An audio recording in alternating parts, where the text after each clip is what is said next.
that somebody says, okay, you know what? While I'm trying to process these exams, I need to survive. That's right. So they hit a survival cycle. Yeah. And so they take the healthcare aid job or they take that social worker job. And then sometimes they stay in that job for years while still trying to get through the exams. And at some point, many give up. Many say, you know what? This medicine thing, I'm not even interested in it. Yeah. I just came here for my children. Let me just focus on surviving. Let me focus on this healthcare aid job. Let me focus on this social work job.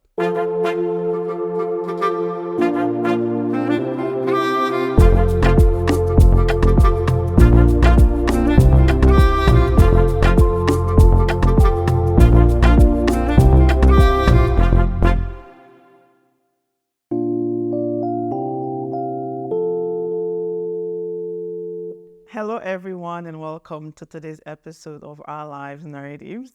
This platform gives everyday people the opportunity to tell their stories and share their experiences, and with the hope that it'll continue to bless all of our viewers out there.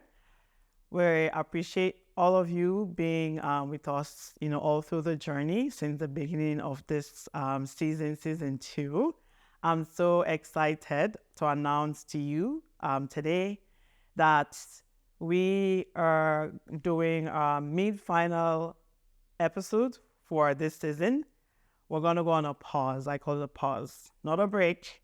And for us to end this season, or for us to get us to this mid-season, I'm so happy and such a pleasure to have one of my mentors. I call her the wisest woman on earth. And trust me, if you stick around long enough, you can tell what I'm saying and you confirm what I'm saying. So today conversation, we will be talking about, generational wealth, building generational wealth. She's all about lifting our community. She goes out of her way to provide information, education to families all across, basically wherever she comes across. If you do ask her to introduce herself, she will tell you that she is a financial evangelist. She doesn't care about her title. She has a PhD in computer science. She's very down to earth. So without much ado, I would have no other introduce herself to us, Dr. Rose Joshua. Dr. Rose Joshua, I'm so excited to have you sit with me in this mid-season finale. Wow. I was just listening to you go on, and my head was getting bigger and bigger. Thank you so much. You're just way too kind. Thanks for all those nice It's a reality, though. You said, and thank you so much for bringing me back. Yes. This is a homecoming. Uh-huh. Yeah, so thank you so much You're for having welcome. me. I appreciate it. And I will say our viewers really ask for you, because your episode was one of the highlights of season 1, and they kept asking, when are you bringing back Dr. Rose? Wow, thank So, you. hey, there Thanks, we are. viewers. Here's Dr. Rose, and make sure to stay put, because this episode is loaded with lots of information. So let's get right into it. So, Dr. Rose, like I already mentioned, this financial evangelist. Yes. Or why did you decide to go on this journey of just helping? I mean, knowing you're coming from the background that you have PhD in computer science, and you're like, where did this all come from? I like to use the word, the phrase financial evangelist, because so an evangelist goes out there to preach the good news of something, or news of something. Right. Sometimes it's not good news. Yeah. Sometimes it's like repent for the Lord is around.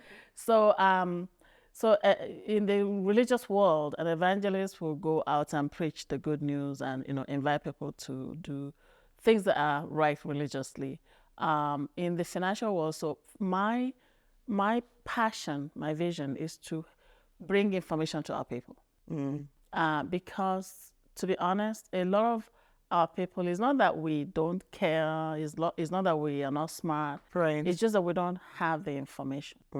And sometimes when we have the information, we may not be able to process it correctly. So Right. I'm just not the voice of John crying in the wilderness, but the voice of Rose crying in the cyberspace saying, this is financial information. Please listen to it.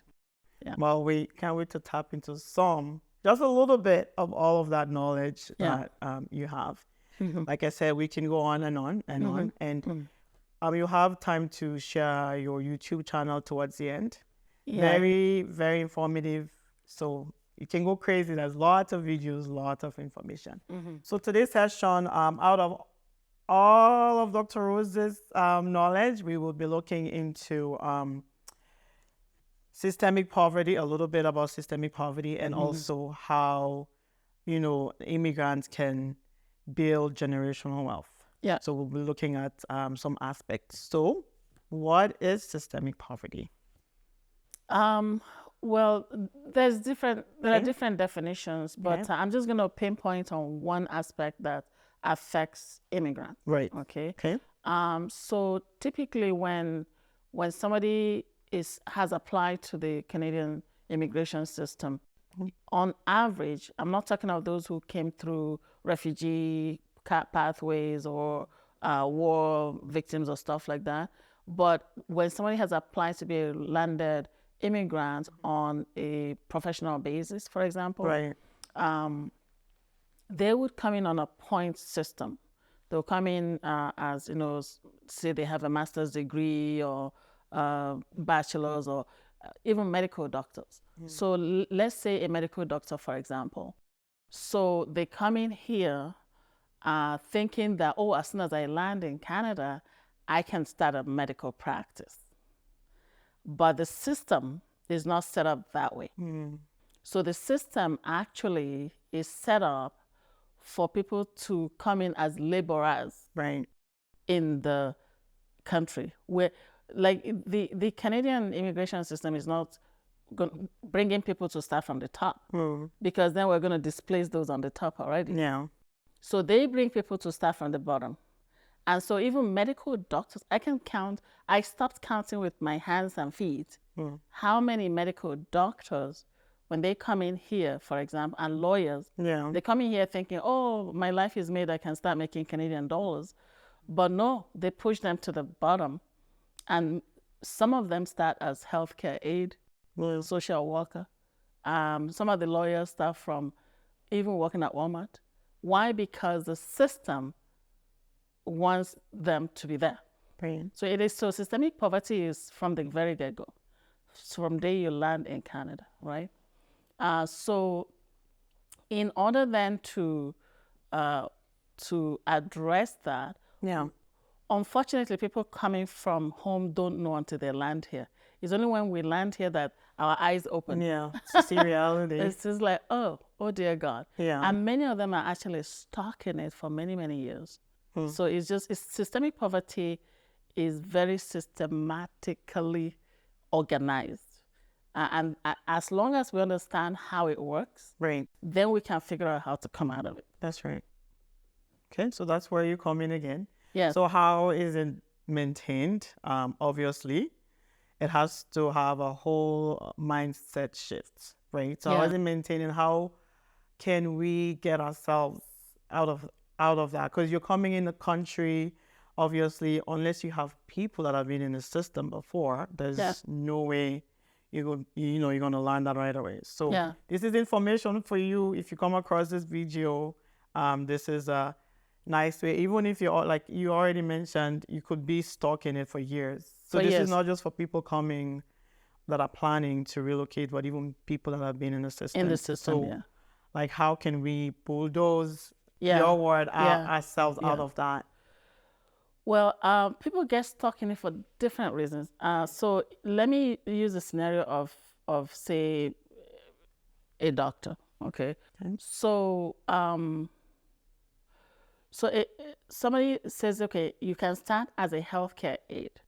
So because you're unable to practice medicine from the beginning, they tell you, okay, you have all these exams that you have to take.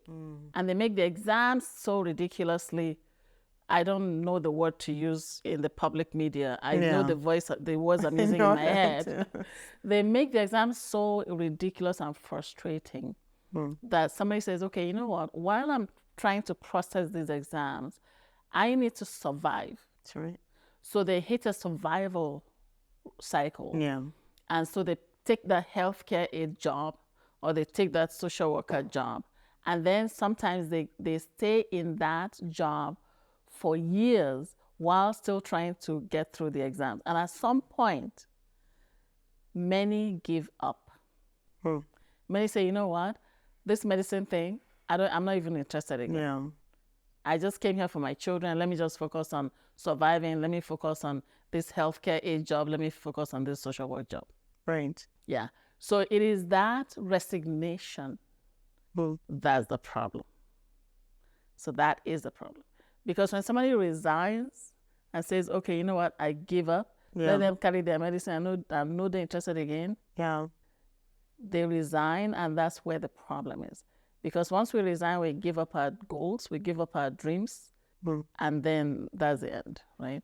Well, so what's your advice? Because, I mean, you have families, right? Like, we know, most people are coming over to Canada. Well, I'm speaking about Canada because we're in Canada. Yeah.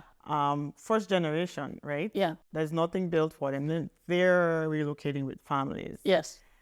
Like, the 5-10 years, like how much longer can all of these individuals wait? Yeah. Or what would be some of the strategies that we can employ while we're waiting so that we don't give up? Yeah. So I'm going to take your last few words. Okay. It's just not to give up. Okay. Because others have done it, so why can't you? It's a good one. Right? I have friends, I know people who have tried the Canadian system and it's frustrated them and they moved to the US. Canada has lost a lot of talent because of this. Yeah. They just say, okay, you know what, I'm just going to the United States. And the United States comes, opens their arms, and many people who are practicing medicine in the US that I know came from Canada. Yeah. So we've got to do whatever it takes, guys. We've got to do whatever it takes to not just survive, but to make sure that your dream, original dream, comes true. So let's say you came to Canada and Canada is doing smeh. You can look for opportunities in the US. Nobody stops you. Like, seriously, like, guys, you don't owe Canada anything if Canada doesn't take care of you. So that's the extreme. Right. So the other way is really pushing through. Just do whatever it takes to get the exams.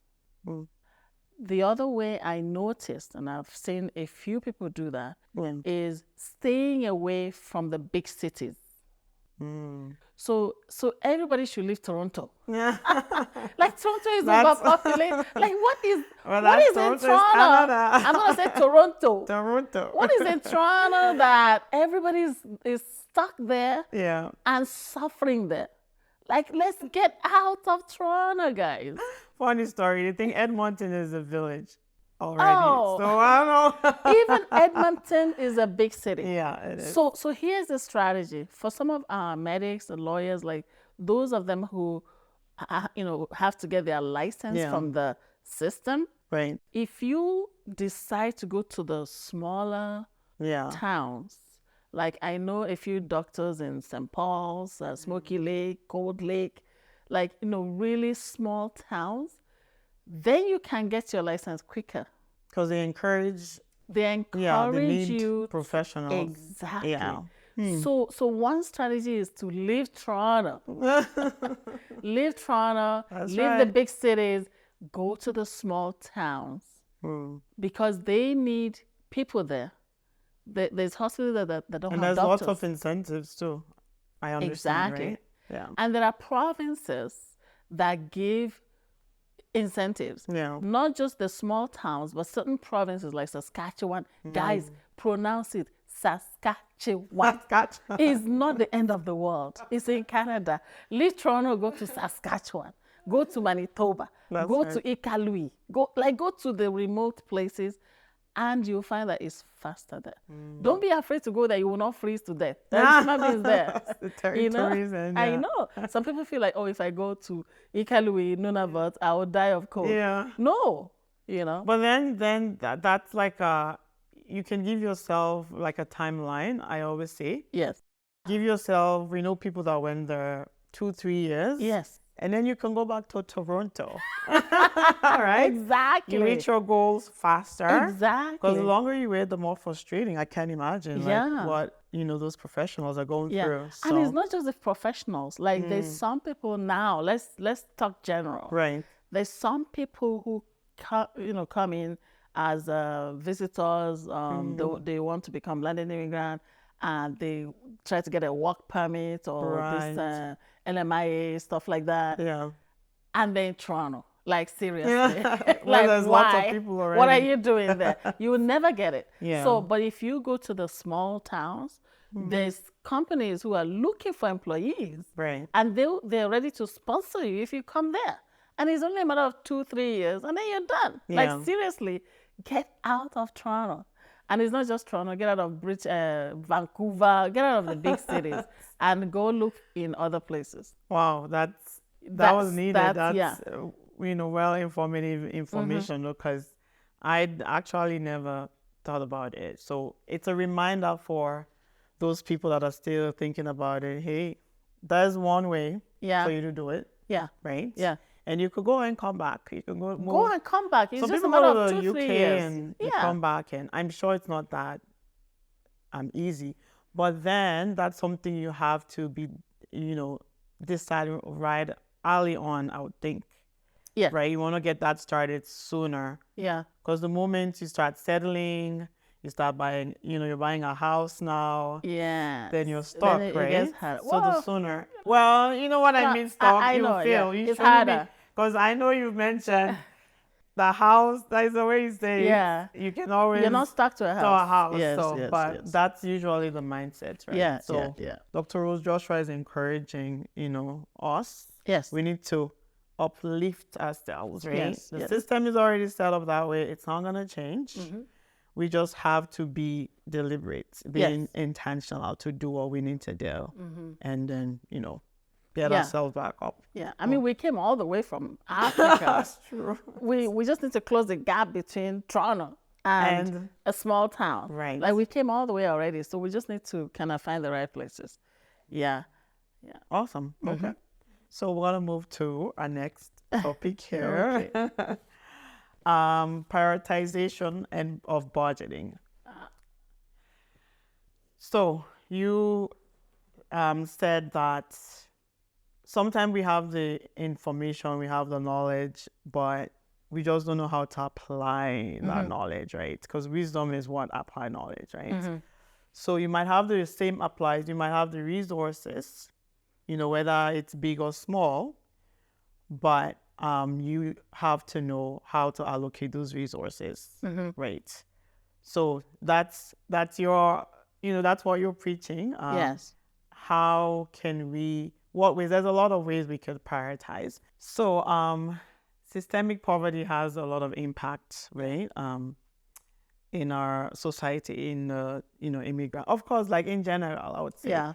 So, another way I feel we can, get ourselves or try to get ourselves out of it is by managing our resources well. Yeah. Which we have to think about budgeting. Yeah. So there's different aspects, for you to keep living a comfortable life here in Canada. Mm-hmm. But it all boils down to managing the resources that you have. Mm-hmm. So, you being big on, finance and all of that, let's drill down into budgeting. How can we prioritize, allocating those resources to the specific areas that matter to us. Yeah. So budgeting, I think that a lot of people budget. Okay. Like sometimes in my work with clients, I say, okay, do you have a budget? And they go, yes. Where is it? It's in my head. Yes, that's a lot of us. It's in my head. I'm like, oh, okay. Can you put it down on paper for me? So I think that many of us subconsciously budget. Right. We're aware that it's important. We're aware that, okay, there's something there. And then apart from the subconscious into reality now, Yeah. we do budget, but it's in our head. Okay. So we need to take step one of taking the budget from the head and put it down on paper. Okay. Because that's really what separates having a proper budget from having an ad hoc expense system. Because when we say we have a budget in our head, we only have the big things. Right. Like, oh, I got to pay my rent, and then I got to pay hydro bill, depending on which province you're in. Yeah. I got to pay this, I got to pay that. They're not doing the additional, the mathematics to say, okay, how much exactly is each one? There's no precision, right? And then when things come in, they say, okay, there was an emergency from back home, somebody broke their leg, so I send money, they take money and they send it. That's all not in the head budget, right? So budgeting is important. Budgeting, guys, budgeting cannot be overemphasized. It's the beginning of wealth building because in budgeting, you've got to give your money an assignment. And any money that is not assigned walks away. Oh, okay. That makes a lot of sense. Yes. So if you don't plan money, it will disappear because you didn't give it an assignment. So something was going to come take it away from you. So in a budget, you're going to prioritize the critical things. There's an order in budgeting. And I think it's because we don't understand the order that we make a lot of financial mistakes that really tie us down in systemic poverty. Okay. So let's start with a house, for example. Okay. So in my series, House Poor, I talked about how somebody could buy a property and they're paying more than 40% or 50% of their income. Right. Okay. And that's terrible. Now, but I know people who are spending more than that on their house. So then where is food? Right. Where are the utilities? Oh, by the way, where is your church tithe? Oh, by the way, where is your insurance? Oh, by the way, where are the children's school supplies? So if you don't put it all down and actually allocate money to everything, you're going to end up overspending in one or more areas. Right. And the biggest culprit is the house. Okay. So when one of those things you have, it's loaded. Go check it out. Yeah. The house poor. What is that concept? What does it mean? House poor. Yeah. So house poor is an evidence of improper budgeting. Okay. Where somebody spends way more money than they need to on their home, which is the mortgage or rent. Right. To the detriment of other aspects of their life. So they have a big house, but they can't feed. They're poor because of the house. Okay. So Canada has done the homework for us. So we have what we call the gross debt service ratio and the total debt service ratio, TDSR, GDSR. We're told that your TDSR should not be more than 44% of your income. All right. So now, 44% is a number of things. Go look at the videos, please. Yes. Guys. Yes. Go through videos, House Poor 1, 2, 3, 4, 5, and really pay attention to those details. So a lot of people spend way more than they should on their home. So then everything else suffers. Right. Yeah. Yeah. So now, talking about prioritizing budgeting. Yeah. And you work with a lot of families, right? What is your take on, there's a scripture that says before you build a house, you have to sit down and count the cost, right? Can you speak on that? People that, I mean, you've already bought the house. I'm not sure if you have advice for those people, but like if for the people that are planning on doing it, like what is your take on that? That prioritizing and planning ahead, even before you proceed. Yeah. So for those who have bought a home already, it's not too late, because in my videos, I actually did say, if you have to sell and move. Don't be prideful, right? If the house is killing you, then sell it and move to another place. Like there's a lot of people in Toronto. Back to Toronto again. I lived in Toronto for 5 years in 1995 to Y2K. So it's not that I don't hate Toronto. It's just that it's become a place where the cost of living is ridiculous.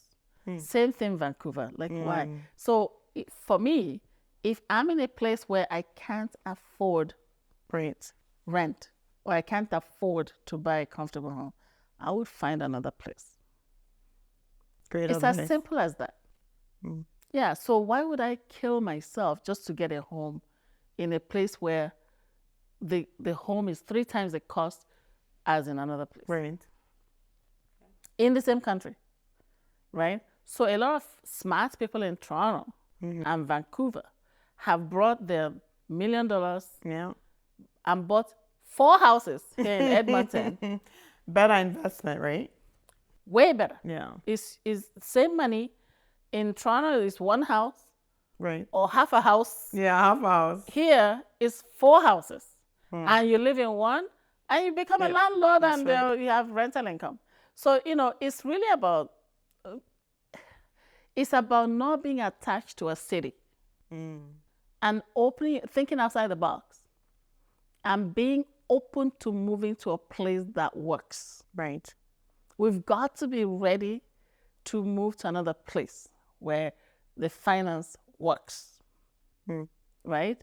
But for those who have not yet started to buy, who have not bought, you really want to take a look at those videos, do the math.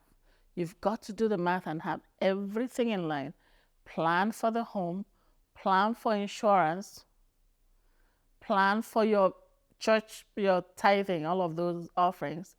Plan for the gifts you give to people at home. That one is Plan huge. for children.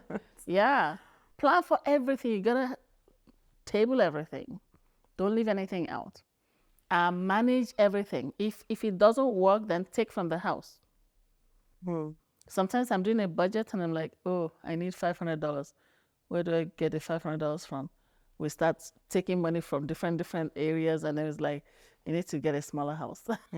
Yeah, I mean, like, you've got to live, because if your house is too expensive, it affects the family. Well, I guess it's a good time to get into that, right? Like all the impact that not being able to manage that mortgage, like there's a lot of spiritual, so a nice way to get into that. So people can see things into perspective a little bit. I've seen people where the husband wanted a small space, which is usually the story, and us women, us ladies, we want a mansion. We wanted a mansion with double garage and this and that, blah, blah, blah. And then, the husband says, well, sweetie, maybe we don't need to. Oh, no, but, the other people down the street, they have that. So we buy this house, and then somebody loses their job. Worst case scenario. But it's not a worst case. It does happen. Okay, so one person loses their job, or both people lose their job. I've seen cases where both people lose their job and cannot pay the mortgage. And then they start fighting, and before you know it, they're divorced, the house gets sold, everybody passes ways. Why? Because we did not cut our coat according to our money. Guys, we need to cut our coat. According to our size. Not according to our size. According to our money. Let all, including myself, cut our coat according to our money. That's yes. Have you read The Wealthy Barber? No, I should pick that up. Yeah. So anybody can be wealthy. So I've seen people say, well, I don't make enough money, so I don't have money for this or that or that. Anybody can be wealthy, but it depends on how we plan our money. It depends on how we budget our money. If you don't have enough and you can only afford a 2-bedroom apartment, Right. for God's sake, just use that. You don't need a 4-bedroom house with double garage and all of that if you can't afford it. You've got to live. You've got to be able to eat good food. Your children have got to not be the laughing stock of their friends at school. You've got to have a balanced life. And the biggest expense is the house. So that is the one that we need to watch the most. And people might say, oh, it's an investment for generations to come. But what are the risks? Well, it's an investment, yes. But you need to be alive to enjoy the investment. That's right. You understand? True. Yeah.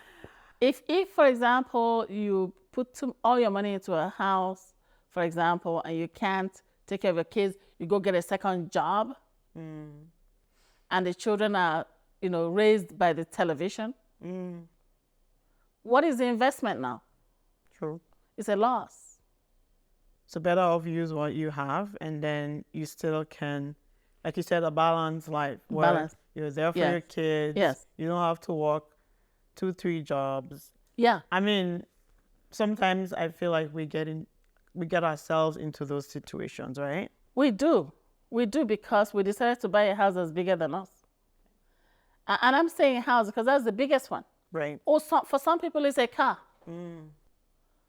Because my friend there bought a Mercedes, therefore I'll buy a Mercedes. Why? Good question. Like, we need to stop comparing ourselves with ourselves or with each other. Yeah. Right? Because we just need to, put pride aside. This is Canada. Nobody is paying anybody's bills. True. Nobody's going to pay your bills for you. Right? So sometimes it's a car. Right? So we just need to be smart about our spending. I've seen some of my clients who, for example, say, you know what, I don't have enough money to get insurance, right? Or, you know what, whatever, this insurance thing, don't worry about it, right? I got it covered. Or, there are different strategies. We have to remember there's two major, there's 4 or more, but there's 2 major risk management strategies that are totally different with respect to immigrants in Canada. Okay. Back home, we manage risk on a retention strategy. There's something called the risk retention. Right. Meaning when I get to that bridge, I'll cross it. Right? When somebody passes away, we'll come together and we'll bury the person. The other thing also is that our economy back home is a cash economy. Right. When I want to build a house, I'll put money together. I go buy a few cement blocks. I do that one. Yeah. Next month, I do another few cement blocks. I pay for everything cash, and my house is built cash, no mortgage. Here, it's a different story. North America is an insurance-driven economy. It's not a cash-driven economy. And many of us don't understand that. And that is part of our downfall. Here, you cannot play the retention game. You cannot manage risk by retention. Because when you get to that river, you cannot cross it. Because that river may be $400,000 big. That's right. You're stuck at that river. Yes. And that river may be $50,000 big. You can't do retention in Canada. I mean, it is not advisable. It's not smart to do risk management by retention here. You have to manage your risk by transfer. And that's where That's where That's insurance the message that comes you're in. preaching, right? Yes. Building generational wealth. Yes, Okay. we can build generational wealth, not just generational wealth, even personal wealth. Okay. Those who understand the power of insurance are the wealthiest in the land. Well, Okay, insurance wealth is what we call using other people's money. OPM. so you gotta be smart about it. You gotta know how to do it. You have to use other people's money because you can't generate all of that money by yourself. Well, Okay, so let me give you an example. okay. So somebody makes $200,000 a year. Let's be generous. He brings home 15K. Right. I know it's less, but he brings home 15K, for example. Yeah. Right? Or not everybody makes 200K. Let's bring it down. Somebody makes $60,000 a year. So they bring home, how much would they bring home? Say 4K. Yeah. All right. So then this person has a home. First of all, the home is already past their level. Right. So let's say they're paying $2,500 or $3,000 on the home, which is already way more than 50%. Right. And then we make assumptions that we can come in and go, come in and go, come in and go. But then, unfortunately, life happens. Life happens. And life happens to anybody. True. So life happens, say, cancer. It's totally out of everybody's control. Stroke. We're so stressed out here. Stroke is anything. Anybody can get it. And then all of a sudden, the income stops. Disaster. Massive disaster. Okay, so then some people say, well, I have, what do they call it now? I have benefits at work. Okay. The benefits at work, if they have it, is say 60% of their income. Net income. Right. Okay. So instead of 4,000, you're now getting 2,400. And that's not forever. That's not enough for your expenses. And that's not forever, 2 years. Wow. In most cases, the benefits end in 2 years. And then what happens after 2 years? So a lot of people don't understand that they need to have these insurance products to just help them to survive. It's not a luxury. It's very, very, very essential. Because people say, oh, the insurance companies, they collect the money and, every month, and I'm not benefiting from it. Well, what would you say about that? There are insurance policies that give you money back. So like something called critical illness, like this cancer thing I'm talking about. Right. You can have an insurance policy that if you never make a claim, at some point you can say, okay, you know what? I'm shutting this and that, give me back my money. They give you back all the money you paid to the last penny. It's called return of premium. Okay? Yeah. So I have that. I think I have everything, right? But you've got to now say, let's say you have a $50,000 critical illness insurance in that cancer situation. Mm-hmm. The office will pay them the 2004 disability benefit, and then they'll get the 50,000 lump sum from the insurance company because they claimed on the cancer. If they didn't have that, they will be forced to use their savings. So then it's when you need it. So you're contributing, and that aspect is very good to know, right? Yes. But then when you need it, if you don't have it, then what happens? Like you bring more financial, like if you didn't set that insurance up. If you didn't set it up, then you're bringing a lot of stress, on family members that. You do a GoFundMe. Right. Okay, so yeah, you're not a fan of GoFundMe. Like, no. What is your advice to us as a community? Because we see, not trying to bring people down. Yeah. But we're trying to educate and see how we Yes. can better strategize. Yeah.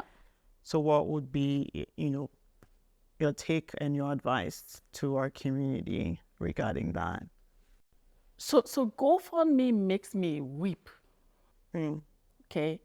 Because GoFundMe is the evidence that we were not thinking. And I'm not just thinking outside the box. Right. I mean, just thinking at all, right? Because somebody can be here for 5 years, 10 years, 20 years, and then they're doing a GoFundMe. Why? Well, It just means we were not paying attention. and most times we do have we have the resources to manage. We have the resources. Right. We are sometimes very skeptical about, I was talking to somebody, and of course, no names. And I'm going to twist the story a little bit so it's not, obvious. Right. I was talking to somebody about getting a critical illness insurance. And they said, oh, yeah, Jesus is my insurance. I'm like, excuse me? Okay. So Jesus is your insurance. All right. So then, are you even reading your Bible at all?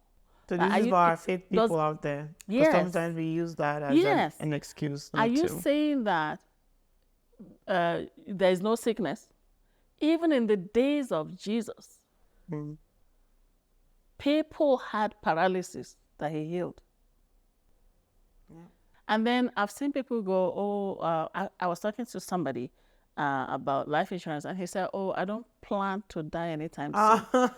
Okay. He used exactly those words. I don't plan to die anytime soon. So you are the one who's going to plan when you're going to die. So we play God. We play God all the time. And it's costing us. It's costing us personally. It's costing our families. It's costing the continent. Because we don't realize that insurance is a way to move money to back home. For people that are thinking of, retiring back home. No, not people who are thinking of retiring back home. Okay. Insurance is a way of moving money back home.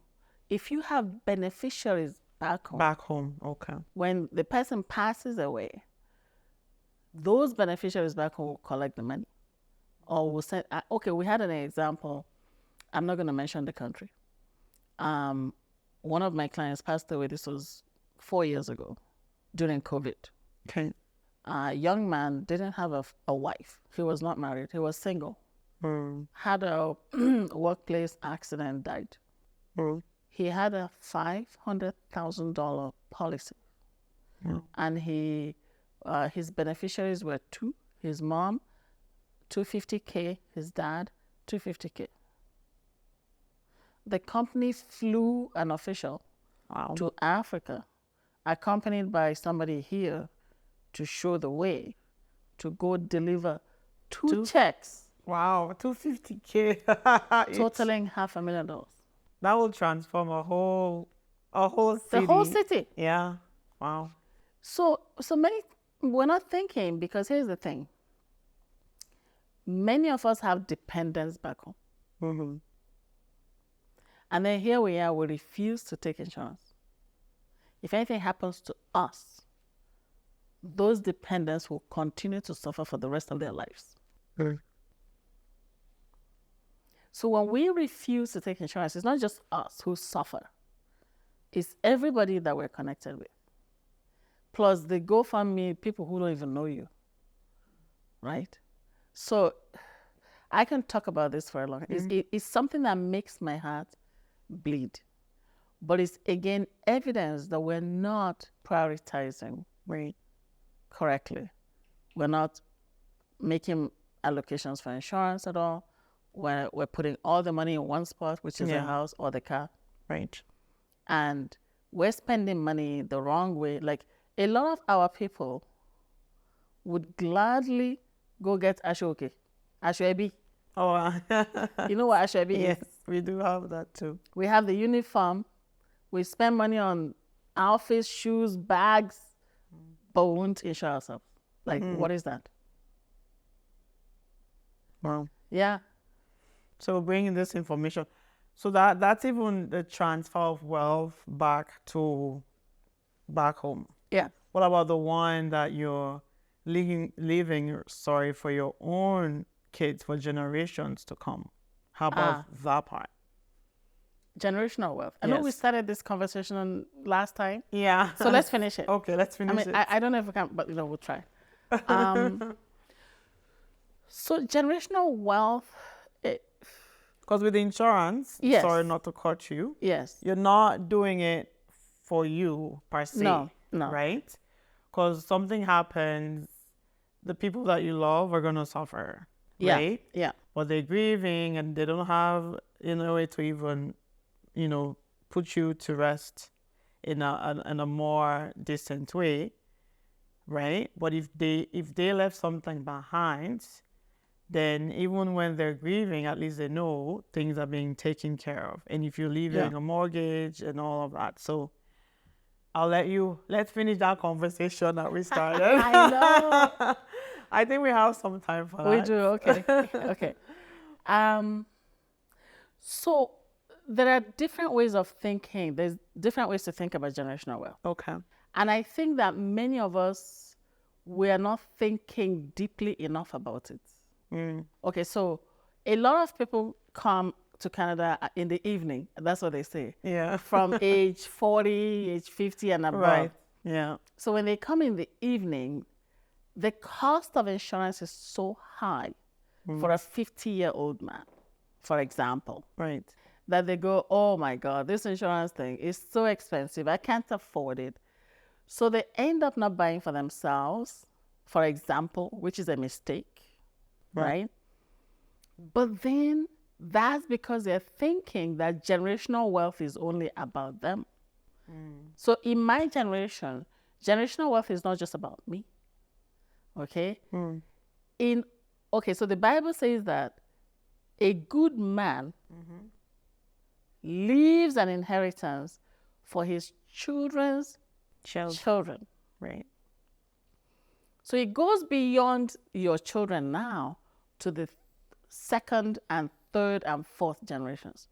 So what we need to do is think about those future generations and put a mechanism in place for the future generations. So here's the mistake many people make, and it's a very common mistake, and please, my people, we need to fix it.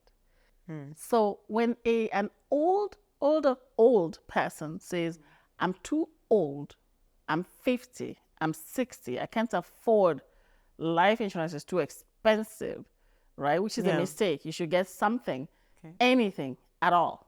Get something, okay? Because nobody knows tomorrow. Sure. But then, so they don't insure themselves, and then they make the mistake of leaving the kids. They go, oh, these children, when they grow older, they will take care of themselves. That's a mistake. The mistake is we forget that those children are going to grow older, and then they're also going to get to 40 or 50, where the cost of insurance becomes expensive for them. Right. And again, they go, oh, it's the same thing happened to my dad years ago. Right. So here we go again, insurance. So it's a cycle. How can we break that? It's a cycle. So to break it, you've got to break the cycle of generational poverty by insuring the children.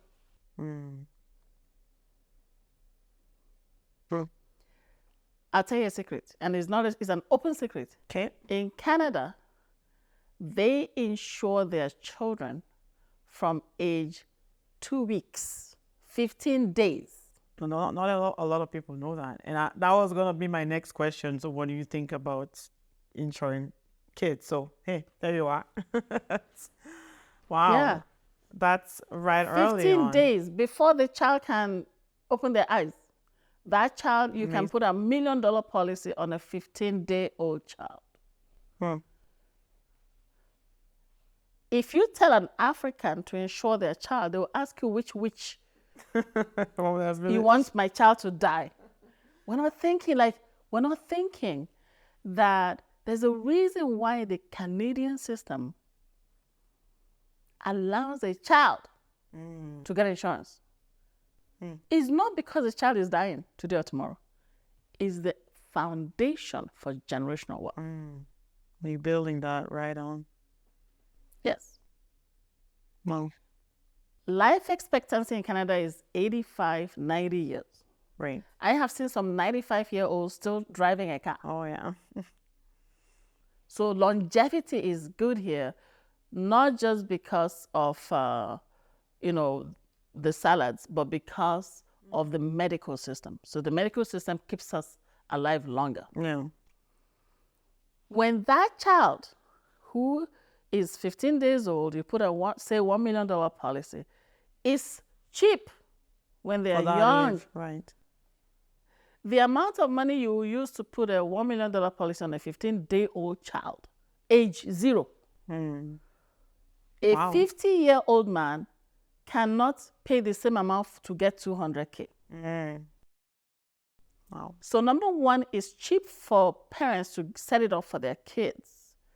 Number two, the child is healthy, perfectly healthy, no issues in most cases. Under normal circumstances. Right. Okay. Number three, that insurance you're putting on the child is not for that child's generation. It's not even for his children. It's not even for his grandchildren. It's for his great-grandchildren. Wow. Why? Because a generation in Canada is 25 to 30 years. So when the child born today is 25, most times they're married with a kid. Yeah. So at 25, he's a parent. At 50, say 60, he's a grandparent. At 80, say 90, he's a great-grandparent. And that's when the insurance is paid out. Yeah. Have you ever seen somebody say to you, oh, I inherited $300,000 from my great-grandma? Oh, yeah, trust fund that people went to school with. Why are they not Black people? We're leaving school with student loans and all, and they're inheriting. have trust funds and yeah. But what that tells you is that their great-grandma was insured almost 100 years ago. Eye-opener. So to break generational poverty, we must insure our children. Because time is the greatest friend of wealth building. They have time. We don't. I mean, you do.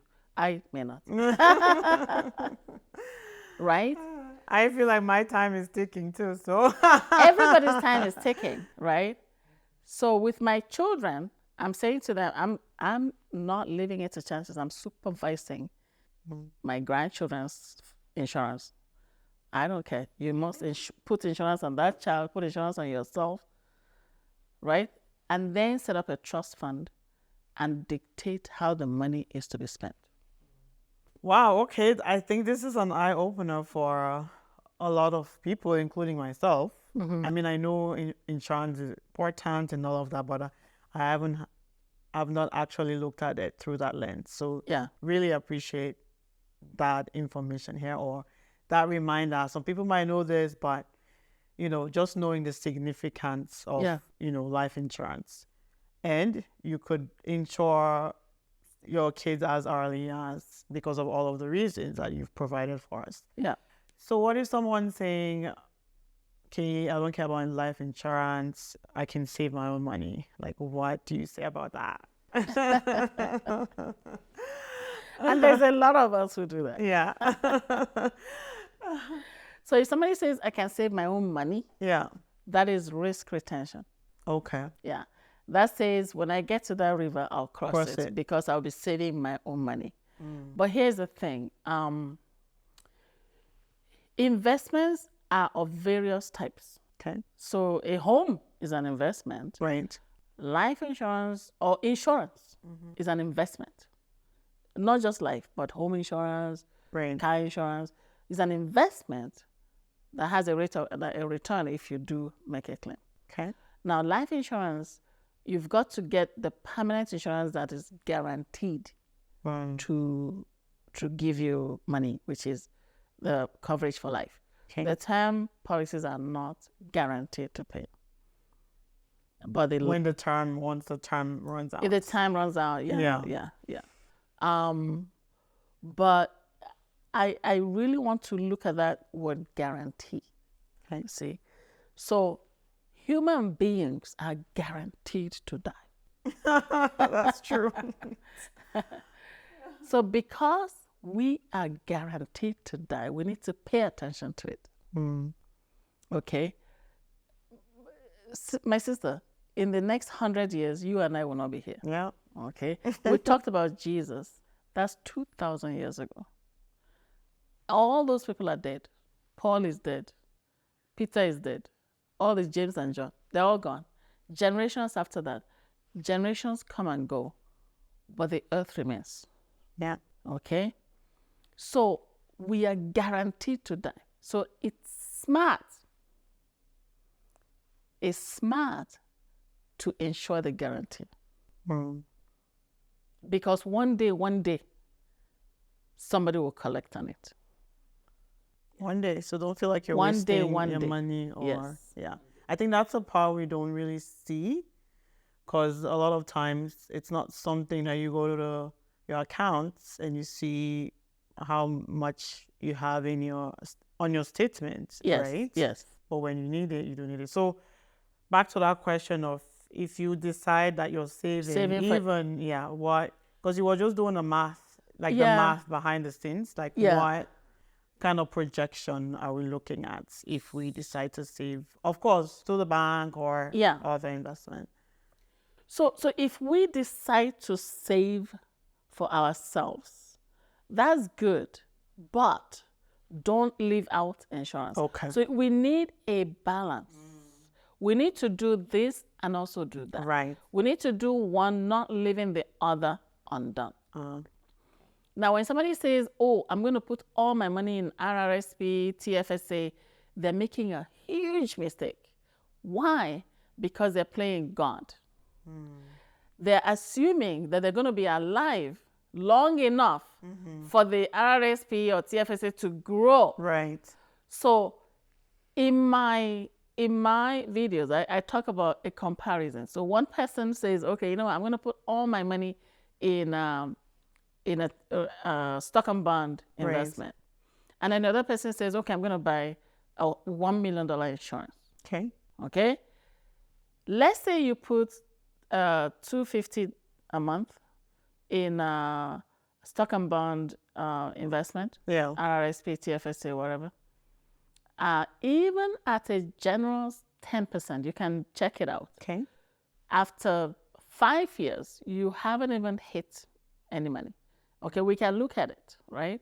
So it's it takes a long time to compound before we hit $1 million, for example. But if I use the $250 and buy, say, $1 million of insurance, I'm talking of somebody for whom that would work. Yeah. If I use the $250 and buy insurance that the $250 can buy, let's say 5 years from now, both people die. The person who had the insurance, their family will have more money. True.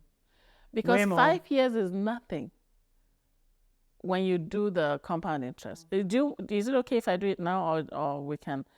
Readers, go to a compound interest calculator and, say, put, say, $500 a month for 5 years. How much is going to be there for 10 years? How much is going to be there for 20 years? How much is going to be there? If it's $1 million, call me. Prove Dr. Rose right or wrong and leave it in the chat. Exactly. Let's get this conversation going. Because it takes a long time for money invested in a traditional stock and bond investment to compound. The interest rate has got to be so high to get it to where we want it. But in today's market, the interest rates are kind of weird. So it takes time to compound. But insurance, you get the value right away. Okay, and not playing God. If somebody passes away next year, the family will collect on the insurance. But if somebody passes away next year and all they had was a stock and bond TFSA, the family has next to nothing. Yeah. So I'm not saying we shouldn't do one. Right. We should do both. We need to allocate budget to both. Right. So that way we take care of ourselves while we're alive with the stock and bond investments, and we take care of our future generations with insurance. Wow. Some people say, oh, well, my father didn't do it for me, so why should I do it for my children? That is the most selfish thing I've ever heard. And some people are actually that selfish. That's wickedness. I have to say, it's not ignorance. Yeah. It's wickedness. When somebody says, I will deliberately, I have the means, but I'm not going to do it, that's not nice. No. Yeah, that person should not have kids. It's like us right now, right? Yeah. We hope and we're praying that our kids, and we're of course not hoping, praying, how we're acting, so that our kids don't have to do student loans. Exactly. Right? Yeah. We had to, and thank God that system exists. Yeah. Right? Yeah. But it'll be selfish, and I've had people say that no, they have to, but it sets the stage for them. Like when they're done school, like they're starting with no debt. Do you know what that means? Exactly. To have $15,000 in your accounts. Yeah. Right? Like, the sky's the limit. So I agree. Yes. From my experience in that area of having student loans, right? Yeah. I wish my kids don't have to go through, our kids don't have to go through that. So that's a similar thing that I hear you sharing and encouraging our viewers here. Yeah. If you have the means, of course, do it. Even if you don't, there's ways around it. There's ways, it's all about prioritizing and allocating whatever little that you have to those areas that matter. Not just for today, right? But for generations to come. Yeah. So thank you. Yeah. So it's not, don't get me wrong. Okay. It's not all about life insurance that somebody else will enjoy. Right. It's also about taking care of me, critical illness insurance that I will enjoy. My, we all enjoy our car loans. Disability insurance that I will enjoy. Nobody's going to inherit my disability insurance. It's for me. Right? And also, if you have permanent insurance, you can actually pull money from you can use your life insurance money, cash value, while you're alive. So it's really about thinking it through. Come talk to me, guys. Come talk to me. I'll show you how it works for you. We'll have a private session. I'll show you how it works, and you can see the numbers for yourself. Okay, Rose will share her information towards the end. Okay. If that's okay. Yes. People can reach out to you directly. Yeah. So this is a nice way to, start rounding up. Okay. So we are one word segment in one word, which I know I always get that when I ask people that. One word. In one word. All right. If you need to, do you need to? We can drink to that. I need a sentence. So in one word or one sentence, hey, this is season finale. Thank you. Sorry, this is mid-season finale. Yeah. So we're being flexible. Okay. So if you need a sentence, Dr. Rose Joshua is getting a sentence. Yes. Thank you. You're welcome. You're welcome. So in one sentence, just one, what would you say about some of your life experiences and what you've shared with us today in today's episode? What would that one sentence be? And why? From my personal experience? Yes, for you. This is all about you.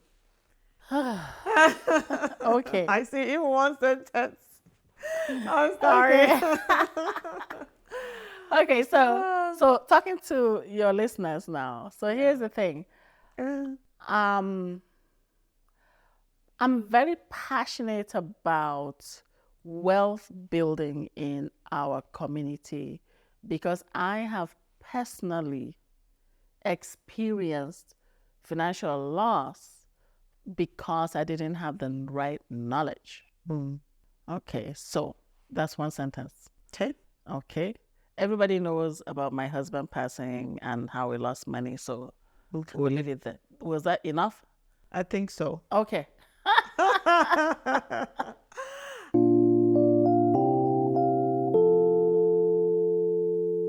All right. Thank you, Dr. Rose. So Yes. we're going to go to our advice segment now as we round up. Yes.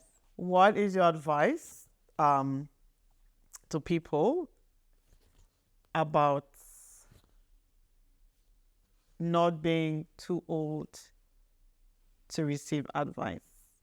What is your advice to people that I know or I if did I a video of reword that. it, you are not You're old. not too old. You are not too old. Sorry, you are Yeah. not too old for advice. Yes. Nobody is too old for advice. Nobody. There's no Yeah. human being that's too old for Okay. advice. Yeah. So basically everything we've talked about, my brothers, my sisters, just be objective, be open-minded, and receive it. We're saying this out of love for our community. What touches you touches us. When they do a GoFundMe for you, not you, for your friend, we're all going to be touched. We're all going to be affected. I got a notice of a GoFundMe just yesterday.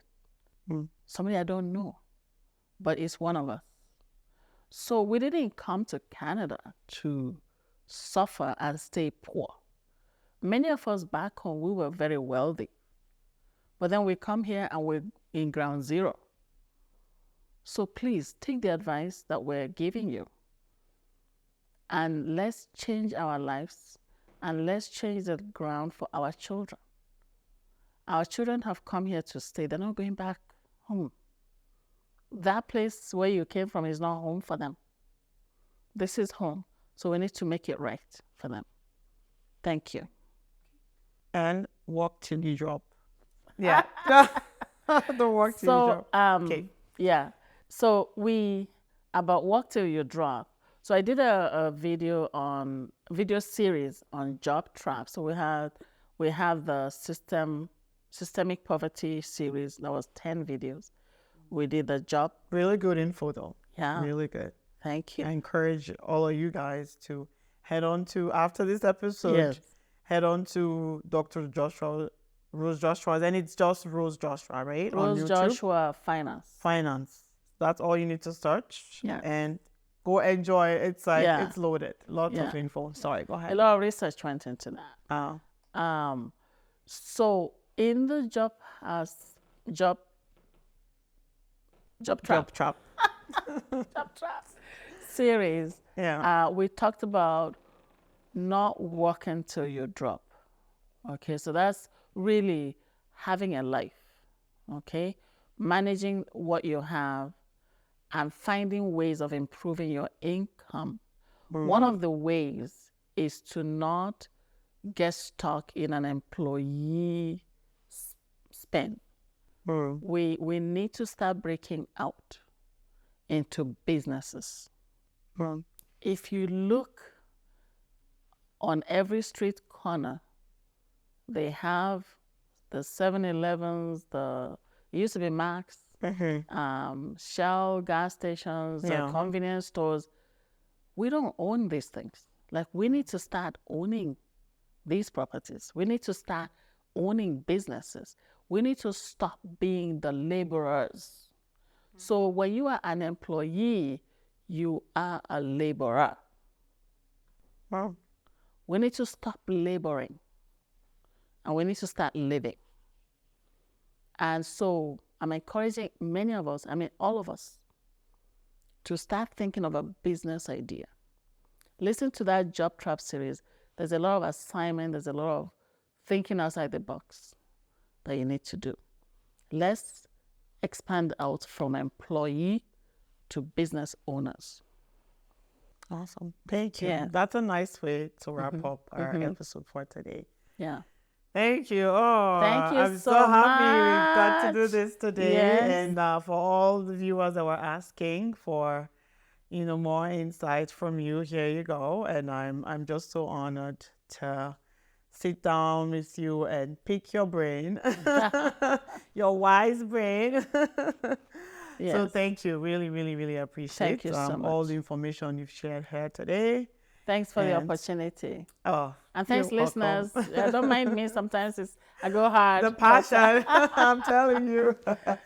And I would say thank you. I use this opportunity to thank you because when I introduce you as a mentor.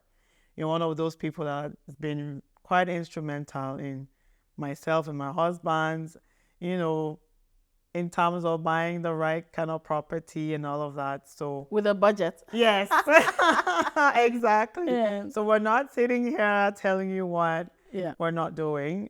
So Dr. Rose Joshua walked us through our journey. So there's a reason why we specifically asked that you share that, because especially for young couples like us, sometimes we go crazy and all of that, not getting into that mindset of competing, so thank you. I appreciate all the work that you're doing for our community, and you are an inspiration to all of us. We do appreciate having you, and what a nice way to take a pause. So we thank you and appreciate all the work that you've been doing.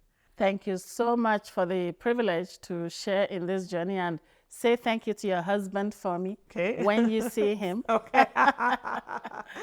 Will do. And, just say big thanks for the privilege to sit here, and thanks to you listeners for just, hanging out with us. Amazing. Thank you. All right. And I'm giving shout out to Maria Beauty Salon and Spa for taking care of the host, me, Annette. Thanks to Maria Tusese and Mariama Ali. Thank you all so much for supporting us since the beginning, and I know you will continue to support us. So if you guys are looking for a place to have relaxation massage and do your hair, it's one-stop shop. Watch at the end of this episode and you'll see the information displayed. And let's give Dr. Rose actually a chance to share. Like you want to share anything, like the YouTube or number? So I shared my YouTube channel already. So if you go to YouTube, search for Rose Joshua Finance, you will find me. Okay. And my phone number is 780-680-1334. And I'm going to leave everybody with this, okay? Do the math. If we there's about 2 million Black people in Canada today. Out of those 2 million, about 60% are children. So you're looking at more than 1 million children. Okay? If we insure each of our children for $1 million, think about 50 years from now, how much is going to be in Black families. Wow. Do the math. Do the math. God bless our community. Amen. All right. So thank you all so much for joining us today. It's been quite the episode, and I know I always learn something from Dr. Rose Joshua. So, and I'm pretty much sure you have as well. Look out keep your ears, just stay tuned for more information. When I didn't say we're taking a break, a pause. So that's going to give us the chance and the opportunity to bring, all of those episodes back in a different way that will be beneficial, because I know some of our episodes are quite long, but they will be coming in a different, shorter episodes. That way, you guys are able to get the information that we really want you guys to receive. So thank you all so much. It's been quite a journey, and I take this opportunity to thank my director, my one and only, super talented Wanduni Mohammed, aka Wanduni. behind the scenes that bring in this beautiful visual to you. Because it doesn't matter what we have to share. Sometimes you need good visual to be able to enjoy that information. So we thank him for all the sleepless nights, I'm telling you. And to all you viewers, to all of our supporters, like Rose Joshua is one of those supporters right from the beginning when we started this. She was like, go for it. Yeah. You know, she's rooting for us, our parents, our community, and every one of you guys that are watching us. We do appreciate. And stay tuned because a lot more will be coming to you. So until we meet again for part 2 of season 2, I would say, thank you all so much. As I always say, it's our lives and our stories. Take care. Have a good evening. Bye-bye.